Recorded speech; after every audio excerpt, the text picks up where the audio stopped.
Okay, Assalamualaikum warahmatullahi taala wabarakatuh. Assalamualaikum, apa khabar semua? InsyaAllah kita jumpa lagi pada hari ini waktu tengah hari. Kerana pagi tadi saya ada kelas bersama dengan Abang Bu Mekanik Wang. So hari ini kita mulakan tentang juga berkaitan dengan kewangan dan keusahawanan ya.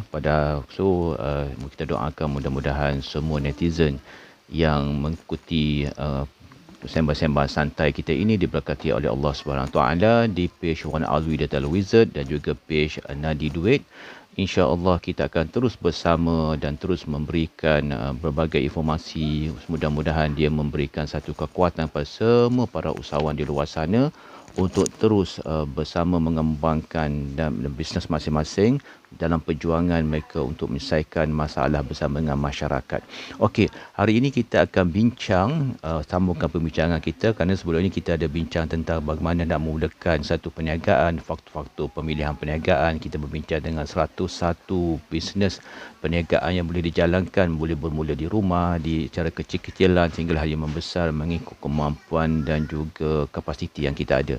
Hari ini kita akan masuk kepada part pertama berkaitan dengan etika keusahawanan, sebab dalam etika keusahawanan ini apa yang dikumpulkan sebanyak 17 jenis etika dalam bidang keusahawanan, dan kita akan bincang 8 dulu yang pertama, dan insyaAllah kita akan masuk part yang kedua nanti sama ada esok ataupun hari-hari yang kita ada ke lapangan dalam membuat live.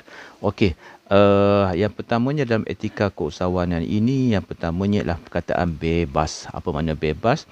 Bagi seorang usahawan itu, dia kena memahami antara etikanya ialah dia bebas membuat fikiran dan juga tindakan selagi mana dia tidak melanggar hukum agama, dia tidak melanggar hukum negara dan juga tidak melanggar peraturan-peraturan dalam bidang industri masing-masing. Mana dia bebas untuk berfikir, bebas untuk merancang dan bebas untuk bertindak dan juga bebas untuk mendapat resultnya. Maksudnya kita kena dapat result ni bukan satu kesalahan kalau result tu tak bagus, tapi adalah perkara yang perlu kita perbaiki sehingga kita mendapat apa yang kita kehendaki mengikut proses yang betul.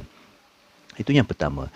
Yang keduanya adalah semangat dan ketahanan. Maknanya bagi seorang usahawan, dia kena faham bahawa antara etika budaya yang hendaklah dia masukkan dalam dirinya adalah bagi seorang yang sentiasa bersemangat dan juga mempunyai daya tahan. Yang ini kita memerlukan pada ilmu, kemahiran, networking, bersembang dengan orang yang telah berjaya dan juga berbincang-bincang dengan orang yang telah berjaya, yang ada kepakaran, ada kemahiran, supaya kita sentiasa berada dalam semangat dan juga ketahanan, terutama zaman yang kita akan masuk total lockdown selama 14 hari, mungkin sambung lagi 14 hari, kita tak pasti, tapi pada waktu inilah kita memerlukan kepada semangat yang kuat dalam diri setiap hari, bangun dengan penuh semangat dan juga melatih diri untuk kita sentiasa bersemangat. Itu yang kedua. Yang ketiganya adalah disiplin dan konsisten. Okey, ini juga satu cabaran bagi setiap usahawan. Sebutnya mudah tapi nak mengamalkannya satu cabaran. Itu kita nak sentiasa disiplin. Apabila disiplin, kita kena ada matlamat, arah tuju, vision dan juga tindakan, ada passion, ada strukturnya, ada jadualnya, ada berbagai-bagai sistem yang kita gunakan untuk menjadikan kita lebih duduk berdisiplin melaksanakannya sampai berjaya. Apabila berdisiplin, dia terlari daripada perkataan konsisten. Konsisten ini maknanya ketika kita rasa hati okey, tak okey, ketika kita emosi okey, tak okey, ketika cabar-cabaran emosi, cabar-cabaran cecah manusia, cabar sindiran manusia, tapi kita konsisten kita buat sebab apa, kita dah nampak destinasi result yang apa yang kita dapat.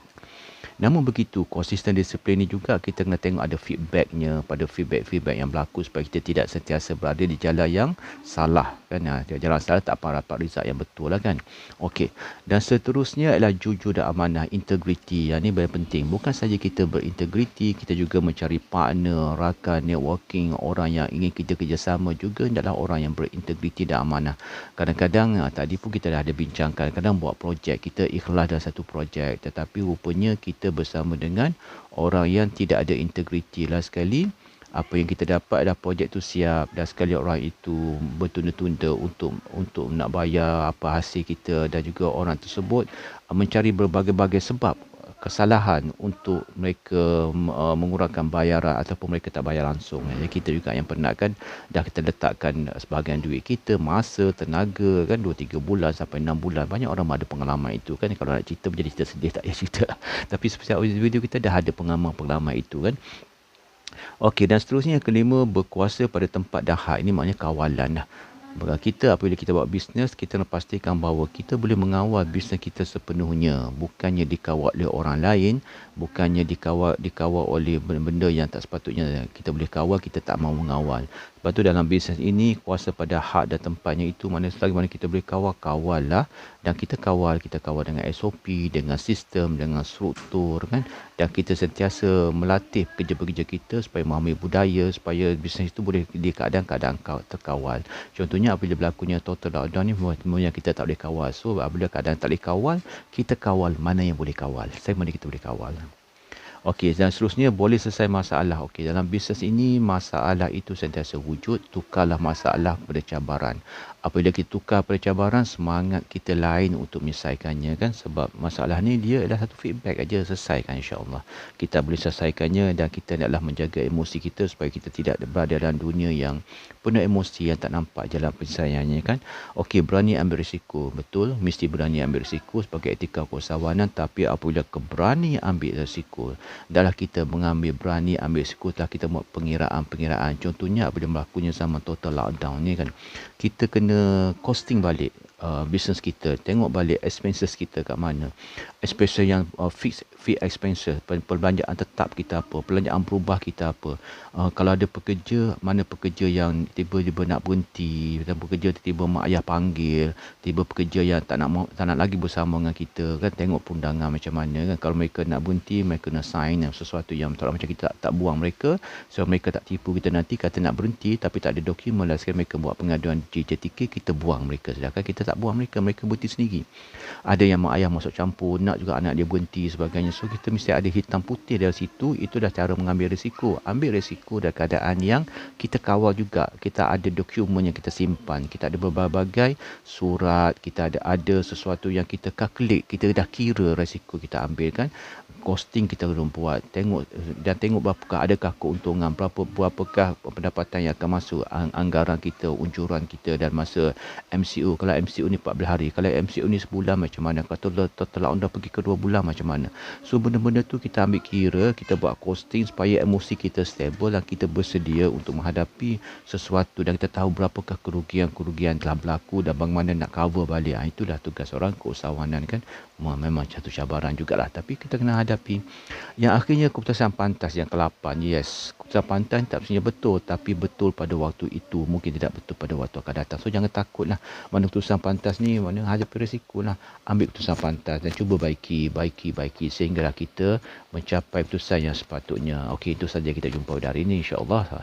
Mudah-mudahan dia memberikan kekuatan pada kita dan serta menjadikan kita sebagai usahawan sentiasa berusaha untuk menggapai impian diri dan juga menerobos cita diri insya-Allah. Kita jumpa lagi bagi pendengar yang melihat bahawa apa yang kita bincangkan secara santai ini memberi manfaat, bolehlah like, share pada kawan-kawan yang lain. Mudah-mudahan dia bermanfaat kepada semua usahawan bisnes kecil di luar sana. Jumpa lagi. Assalamualaikum warahmatullahi wabarakatuh. Best. Anda sentiasa terbaik.